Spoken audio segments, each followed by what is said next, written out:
दोस्तों, मूवी की स्टार्टिंग में हम केटी नाम की लड़की को देखते हैं जो एक हाईवे पे गाड़ियों से लिफ्ट मांग रही है। तभी एक ट्रक वाला उसे लिफ्ट देने के लिए रुकता है और केटी उस ट्रक में चढ़ जाती है। आगे जब केटी उस ड्राइवर के साथ जा रही होती है तब वो ड्राइवर केटी को टच करने लगता है, जिसपे केटी उसे कुछ नहीं कहती। ये देखकर वो ड्राइवर केटी के करीब आने लगता है। यहाँ पर भी केटी उसे कुछ नहीं बोलती, लेकिन तभी वो ड्राइवर के जूते निकाल कर अपना सामान लेके वहाँ से भाग जाती है, जिसे देखकर वो ड्राइवर उस पर बहुत चिल्लाता है, लेकिन केटी नहीं रुकती। थोड़े टाइम बाद केटी को एक घर नजर आता है, फिर वो उस घर की तरफ जाने लगती है। कुछ टाइम बाद हम उस घर के मालिक जेस को आते देखते हैं। जब वो केटी को अपने घर के दरवाजे पे बैठा हुआ देखता है तो जेस उससे पूछता है कि वो कौन है और यहाँ क्या कर रही है, लेकिन केटी उसका बिना कोई जवाब दिए उससे फ्लर्ट करने लगती है। इसके बाद जेस अंदर जाकर गाय का दूध निकालने लगता है। केटी उसके पीछे पीछे आती है और वहाँ आके वो जेस से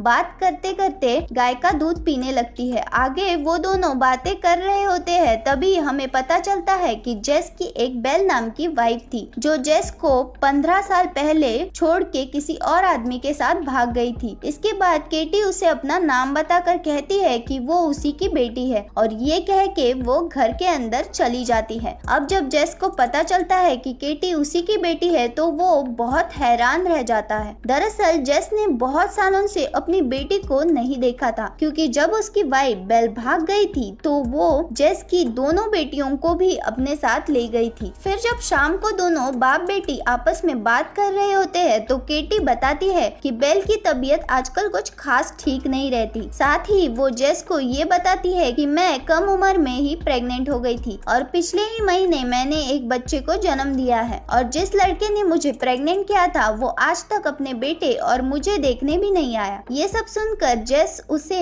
अब यहाँ से जाने को बोलता है, लेकिन केटी किसी तरह जेस को एक रात वहाँ रहने के लिए मना लेती है। इसके बाद जब केटी कपड़े चेंज कर रही होती है तो गलती से जेस उसे देख लेता है। अगले दिन वो केटी को माइन के पास देखता है, फिर जेस उसके पास आता है। आगे हमें उनकी बातों से पता चलता है कि जेस इस माइन का गार्ड है। इसके बाद केटी उससे कहती है कि इस माइन में इतना सिल्वर है कि वो दोनों उसे बेचकर बहुत अमीर हो सकते हैं, लेकिन जेस उसे साफ साफ मना कर देता है। इस पे केटी कहती है कि इस माइन के ओनर का बेटा वॉश है और उसी ने मुझे प्रेग्नेंट किया था और इस हिसाब से ये माइन मेरी और मेरे बेटे की भी हुई। ये सब सुनकर जेस को बहुत बड़ा शॉक लगता है, लेकिन वो केटी को कुछ नहीं कहता। इसके बाद जेस केटी को अपने साथ चर्च लेके जाता है, जहाँ फादर सबको केटी की कहानी सुनाते हैं। ये सब केटी को पसंद नहीं आता और वो वहाँ से चली जाती है। जेस उसे रोकने की कोशिश करता है, लेकिन वो नहीं रुकती और उस रात वो घर नहीं आती। अगली सुबह जब वो घर आती है तो जेस के पूछने पर केटी उसे बताती है कि वो अपने एक दोस्त के घर पे रुकी हुई थी। कल चर्च में जो हुआ उसकी वजह से केटी काफी अपसेट होती है और जेस से बात भी नहीं कर रही होती है। जेस उसे मनाने के लिए अपने साथ हमेशा के लिए रहने की इजाजत दे देता है और सिल्वर की माइनिंग के लिए भी मान जाता है। ये बातें सुनकर केटी काफी खुश होती है और जेस के करीब आने की कोशिश करती है, लेकिन क्योंकि केटी जेस की बेटी है तो जेस उसे ये करने से रोकता है और वहाँ से चला जाता है। अगले दिन वो दोनों माइन में माइनिंग करने लगते हैं, लेकिन उनके हाथ कुछ नहीं लगता। फिर घर आने के बाद केटी काफी थकी हुई सीधा बेड पे आराम करने लगती है, तो जेस उसे गर्म पानी से नहाने को बोलता है। ये सुनकर केटी वही उसी के सामने कपड़े उतार कर बाथटब में बैठ जाती है और जेस को उसे मसाज लेने के लिए बोलती है। मसाज करते करते दोनों फिर से करीब आने लगते हैं, लेकिन इस बार भी जेस अपने आप को रोक लेता है। फिर अगले दिन जब वो माइन में खुदाई कर रहे होते हैं तो उन्हें बहुत सारा सिल्वर मिलता है। वो दोनों इस सिल्वर को मार्केट में बेचने की बात करते हैं, लेकिन तभी हम देखते हैं कि एक आदमी ऊपर से उनकी सारी बातें सुन रहा होता है। फिर जब वो दोनों सिल्वर बेचने के लिए मार्केट आते हैं तो तभी केटी अपने लिए शॉपिंग करने जाती है। फिर जब जेस सिल्वर बेच के कपड़ों की शॉप में आता है तो वहाँ की ओनर उसे बताती है कि केटी सामने वाले क्लब में गई है। फिर जब जेस उस क्लब में जाता है तो वो वहाँ केटी को किसी आदमी के साथ डांस करते हुए देखता है। इसके बाद जब केटी उस आदमी के साथ बाहर जाने वाली होती है तभी जेस उन्हें रोक लेता है, तो केटी जेस को बताती है कि जो उसे चाहिए जेस उसे वो नहीं दे सकता। ये सुनकर जेस समझ जाता है कि केटी को क्या चाहिए, तो वो उससे कहता है कि जैसे तुम कहोगी मैं वैसा ही करूँगा। ये सुनकर केटी रुक जाती है और उस आदमी के साथ नहीं जाती, लेकिन इस बात पे उस आदमी और उसके दोस्तों की जेस से लड़ाई हो जाती है। ये देखकर केटी भी उस लड़ाई में कूद जाती है। इसके बाद जेस उन लड़कों को बहुत मार के उनको वहाँ से भगा देता है। इसके बाद जेस और केटी को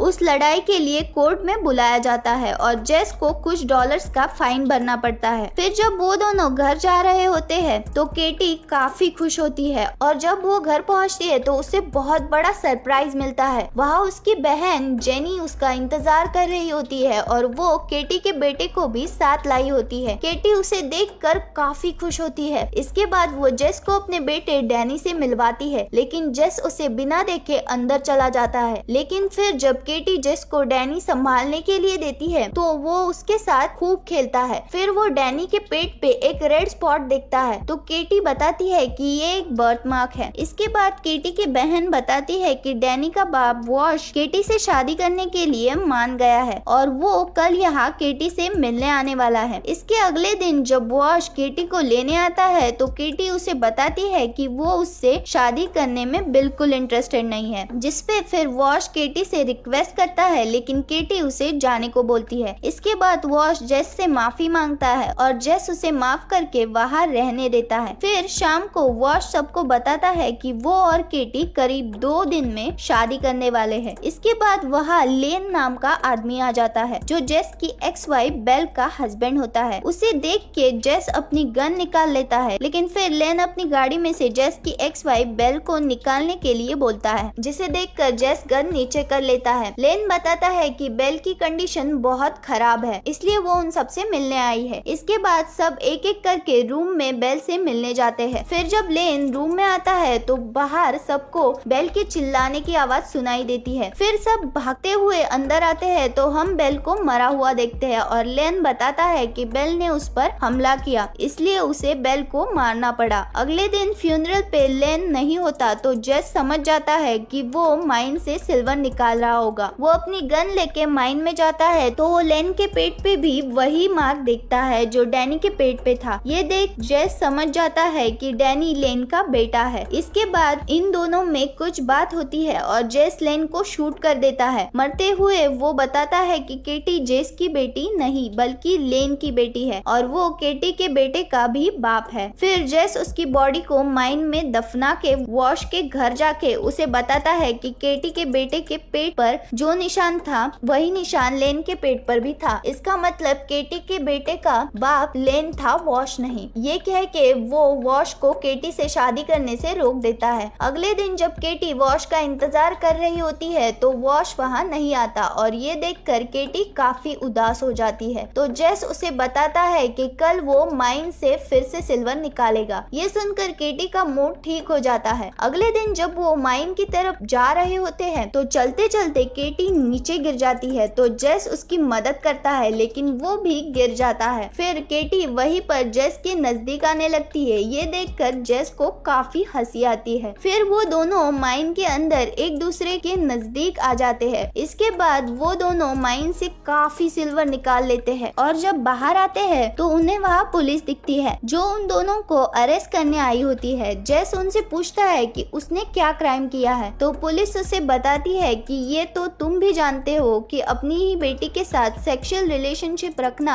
कानून के खिलाफ है। अगले दिन जब उन्हें कोर्ट में बुलाया जाता है तो जज फैसला करता है कि जेस और केटी ने कानून तोड़ा है तो उन दोनों को सजा मिलेगी। ये सुनकर जेस जज से कहता है कि इसमें केटी की कोई गलती नहीं, उसी ने केटी को ये करने के लिए मजबूर किया था। जज फैसला देने ही वाला था, लेकिन तभी जेस बताता है कि केटी उसकी नहीं बल्कि लेन की बेटी है और ये प्रूव करने के लिए वो जज को डैनी के पेट वाला मार्क दिखाता है जो सेम मार्क एड के पेट पर भी था। एड के पेट पर ये मार्क इसलिए होता है क्योंकि एड लेन का भाई था। ये देखकर जज जेस को कोई सजा नहीं देता क्योंकि केटी उसकी बेटी नहीं है। इसके कुछ दिनों बाद हमें दिखाया जाता है कि केटी और जेस एक दूसरे शहर में रहने लग गए हैं और इसी के साथ ये मूवी यहाँ खत्म हो जाती है। दोस्तों, मूवी आपको कैसी लगी ये कमेंट्स में बताइए। अगर आपको मूवी पसंद आई हो तो इस वीडियो को एक लाइक और हमारे चैनल को सब्सक्राइब जरूर कीजिए और हाँ, साथ ही साथ इस वीडियो को अपने दोस्तों के साथ शेयर करना ना भूले। And finally, thanks for watching.